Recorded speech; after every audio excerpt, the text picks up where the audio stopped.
Continuando con las controversias que ha habido en la historia de Tuxtepec, recapitulamos y hemos encontrado que no hay un cronista en la ciudad, solo existe un cronista costumbrista, y es don Felipe Matías, que nos habla sobre el relato y crónica de la historia que él narra. Me ha ayudado muchísimo. Un cuaderno que dejó mi abuelo. Mi abuelo fue una persona de su tiempo, para mí un hombre de mucha visión, muy inteligente. Yo muchas cosas que ahora he comunicado a la gente están basados en las fechas, en los lugares, en los nombres que dejó mi abuelo. Muy verídicos, porque tanto él como yo hemos luchado porque no se distorsione la historia. Mucho porque se oiga más bonito, le agregamos acá o le quitamos esto porque es feo, ¿no? No, las cosas hay que decirlas como eran. Y si yo no tengo ni el nombre ni la fecha exacta, mejor no me meto en eso. Porque le digo, yo detesto que se diga en el año fulano esto y a poco sale otro, no, era en este. Para mí sería muy penoso, ¿no? Pero le digo, si eso opina Ávila, yo sí lo repruebo, porque Ávila, si usted quiere, no es una persona grande. Yo puedo decir muchas cosas porque yo las viví. No, y yo oigo, el otro día oí una plática, me dijo fulano, así como te digo que dicen, me dijo fulano que este señor murió así, acá. Hablaban de un señor Anitúa que trabajó muchos años en el Palacio Municipal, famosísimo en Tuxtepec chiquitito, ¿no? Era el que hacía todos los escritos a mano.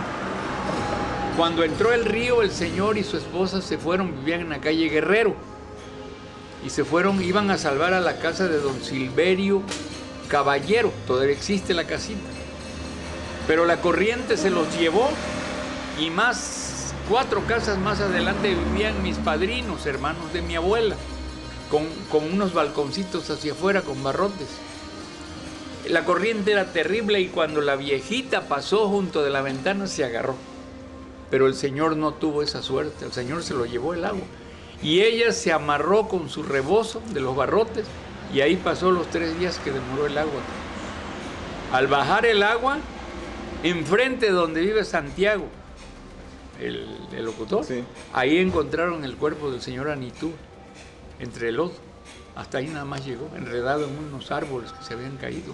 Y me hablaba otro de, no fue así, porque a mí fulano me dijo, en primera fulano es de esta época reciente, ¿no? Yo viví ese tiempo, los de enfrente eran mis padrinos. Ellos me contaron cuando encontraron a la viejita y la desataron casi desmayada. Entonces, yo digo, yo no me atrevería a decir, fulano me dijo y asegurar, ¿no? Te digo, aseguro lo que yo vi, lo que yo viví y de lo que estoy consciente que sí fue así. Y sobre la controversia que causó en la sociedad el cambio que pidió el escritor Alonso Aguja al otro escritor Tomás García. Cuando el roce casualmente salieron un montón de opiniones, oye, ¿ya viste esto? Sí. No, fue así.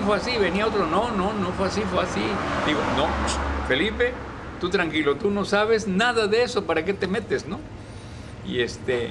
Y un día le dije a Tomás, le digo, bueno, ¿y qué pasó, Tomás? No, dice, yo estoy bien fundamentado, Felipe, basado en los papeles que yo he leído de la Biblioteca Nacional. Alonso Aguja se refiere así. Bueno, él escribió de que los pobladores que vinieron del Bajo Papaloapan, a base de engaños, despojos y aguardiente, quitaron las tierras a las etnias indígenas de aquí. Esto no se sostiene. En 1930 existe el primer censo realizado en la zona y el distrito, repito, distrito de Tuxtepec tiene 30,000 habitantes. 30,000 habitantes quiere decir una densidad bajísima, una densidad de menos de 1 habitante por kilómetro cuadrado. En estas circunstancias, ¿a quién iban a despojar? Realmente estaba poblado las orillas de los ríos.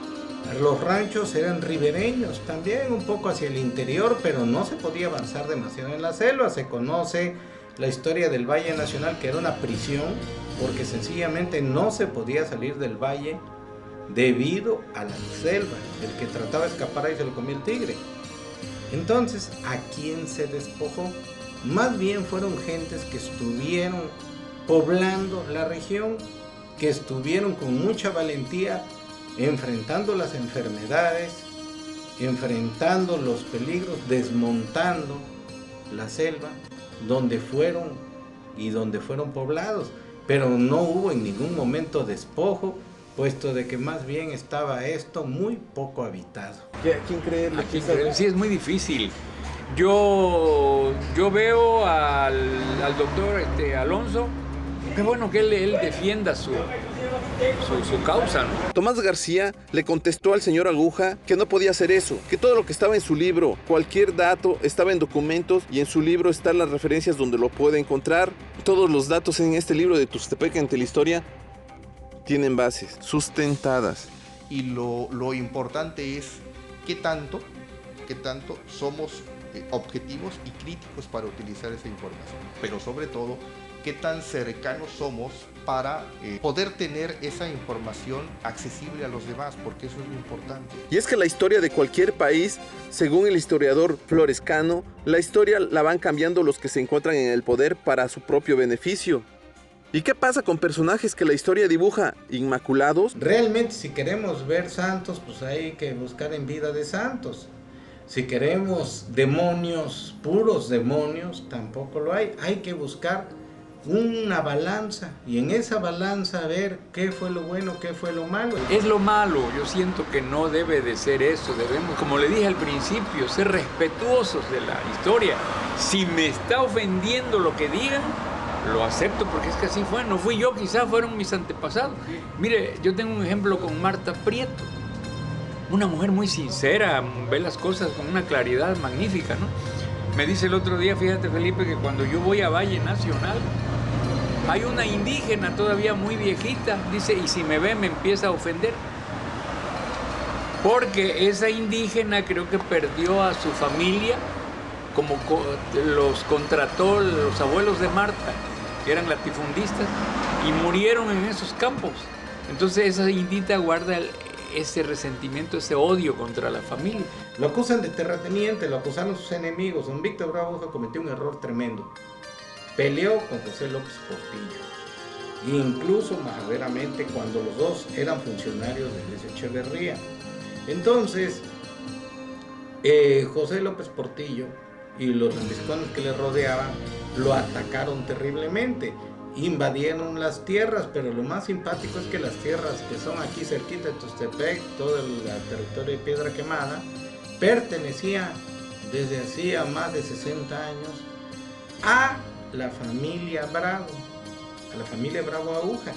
El que no conozca Tuxtepec y esta región, pero haya leído la novela de 100 años de soledad, para Felipe Matías, las semejanzas son muy parecidas a esa novela situada en el género de realismo mágico. El libro se llama 100 años de soledad, y me dicen, fíjate que en México nosotros hemos leído, allá no sé cómo llegó un librito, dice, y nos peleamos por tu libro. Mi esposa lo logró tener y yo le dije, oye, este tipo es como este señor colombiano. Y digo, pues sí, la similitud de los pueblos, de la gente, de las costumbres. Viene ahí cuando llegaban los gitanos, dice, y cambiaban los espejitos. Igualito que aquí. Igualito. Yo fui a una boda gitana siendo un niño invitado de honor con otros dos amiguitos. La cosa más bonita. Aquí adelantito ellos hacían su campamento. Y digo, sí es cierto. Nos parecemos un poquito.